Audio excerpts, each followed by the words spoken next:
പരിശുദ്ധ ദൈവമാതാവിന്റെ വണക്കമാസം 29-ാം ദിവസം ദൈവജനനിയായ കന്യകാമറിയത്തിന് നമ്മുടെ ആധ്യാത്മിക ജീവിതത്തിലുള്ള സ്ഥാനം എന്താണെന്ന് മനസ്സിലാക്കിയാൽ മാത്രമേ നമുക്ക് അവളുടെ നേരെ ശരിയായ ഭക്തി ഉളവാകുകയുള്ളൂ. ദൈവമാതാവ് എന്നുള്ള നിലയിൽ പരിശുദ്ധ കന്യക സർവോത്കൃഷ്ടമായ വണക്കത്തിനും സ്നേഹാദരങ്ങൾക്കും അർഹയാണ്. നമുക്ക് മേരിയുടെ നേരെയുള്ള ഭക്തി, സ്നേഹം, ബഹുമാനം, മധ്യസ്ഥാപേക്ഷ, അനുകരണം, പ്രതീക്ഷ എന്നീ മാർഗങ്ങളിലൂടെ പ്രകടമാക്കേണ്ടിയിരിക്കുന്നു. ദൈവമാതാവിനോടുള്ള ഭക്തി നമ്മുടെ ആധ്യാത്മികവും ഭൗതികവുമായ നന്മകൾക്കും ഉപയുക്തമത്രേ. നാം എപ്രകാരമാണ് മറിയത്തോടുള്ള നമ്മുടെ ഭക്തി പ്രകടിപ്പിക്കേണ്ടത്? ഭക്തിയുടെ കാതിൽ അടങ്ങിയിരിക്കുന്നത് അനുകരണത്തിലും പ്രതിഷ്ഠയിലുമാണ്. ഒന്നാമതായി ദൈവജനനിയെ അനുകരിക്കണം. മറിയത്തിൽ പ്രശോഭിച്ചിരുന്ന സുഹൃതങ്ങൾ നമ്മിലേക്ക് പകർത്തണം. പ്രത്യേകമായി വിമലാംബികയുടെ എളിമ, വിശ്വാസം, പ്രത്യാശ, ഉപവി, വിരക്തി മുതലായ സുഹൃതങ്ങൾ അഭ്യസിക്കുക. എല്ലാ ക്രിസ്തീയ സുഹൃതങ്ങളും ഏറ്റവും വലിയ പൂർണ്ണതയിൽ മേരിയിൽ വിളങ്ങിയിരിക്കുന്നു. രണ്ടാമതായി നമ്മെ തന്നെ ദൈവജനനയ്ക്ക് പ്രതിഷ്ഠിക്കണം. അവളുടെ സേവനം നമ്മുടെ ജീവിത സാഫല്യമായി കരുതുക. അനുദിന ജീവിതത്തിലെ ഓരോ പ്രവൃത്തിയിലും മറിയത്തിന് ഒരു സ്ഥാനം നൽകേണ്ടിയിരിക്കുന്നു.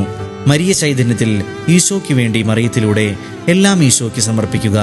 നമ്മുടെ ജീവിതം മരിയാത്മകമായിരിക്കണം. മാതാവിനോടുള്ള ഭക്തി മറ്റുള്ളവരുടെ ഇടയിൽ പ്രചരിപ്പിക്കുവാൻ നാം പരിശ്രമിക്കണം. വൈകാരികമോ ഭാഗ്യമോ ആയ ഭക്തി പ്രകടനത്തെക്കാൾ ദൈവശാസ്ത്രത്തിലും വിശുദ്ധ ഗ്രന്ഥത്തിലും അധിഷ്ഠിതമായ ആരാധനക്രമ ചൈതന്യത്തിന് അനുയോജ്യമായിരിക്കണം നമ്മുടെ ഭക്തി. ജപം. പരിശുദ്ധ കന്യകയെ, അങ്ങ് ഞങ്ങളുടെ സർവ്വവല്ലഭയായ മധ്യസ്ഥയാണെന്ന് ഞങ്ങൾക്കറിയാം. അങ്ങയെ സ്നേഹിക്കുവാനും അനുകരിക്കുവാനും ഞങ്ങൾക്ക് കടമയുണ്ട്. അങ്ങ് ഞങ്ങൾക്ക് നൽകിയിരിക്കുന്ന അനുഗ്രഹങ്ങൾക്ക് ആത്മാർത്ഥമായി കൃതജ്ഞത പ്രകാശിപ്പിക്കുന്നു. ഭാവിയിലും ഞങ്ങൾക്ക് ആവശ്യമായ എല്ലാ അനുഗ്രഹങ്ങളും അങ്ങ് നൽകണമേ. ഞങ്ങളുടെ ആധ്യാത്മികവും ഭൗതികവുമായ ആവശ്യങ്ങളിലും അങ്ങേ സഹായം അനുപേക്ഷണീയമാണ്. പ്രലോഭനങ്ങളിലും വിഷമതകളിലും അങ്ങാണ് ഞങ്ങൾക്ക് പ്രത്യാശ. ദുഃഖങ്ങളിൽ അവിടുന്ന് ആശ്വാസം. നാഥേ, അങ്ങേ കരുണാ കടാക്ഷം ഞങ്ങളുടെ മേൽ തിരിക്കണമേ. ഞങ്ങളുടെ ഈ പ്രവാസ ജീവിതത്തിന് ശേഷം അങ്ങയുടെ ഉദരഫലമായ ഈശോയെ ഞങ്ങൾക്ക് കാണിച്ചു തരണമേ. കരുണയും മാധുര്യവും വാത്സല്യവും നിറഞ്ഞ കന്യകാമറിയമേ, ഞങ്ങളെ പരിപാലിക്കണമേ. സുഹൃത ജപം.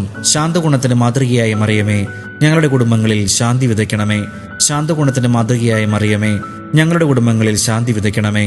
ശാന്തഗുണത്തിന് മാതൃകയായ മറിയമേ, ഞങ്ങളുടെ കുടുംബങ്ങളിൽ ശാന്തി വിതയ്ക്കണമേ.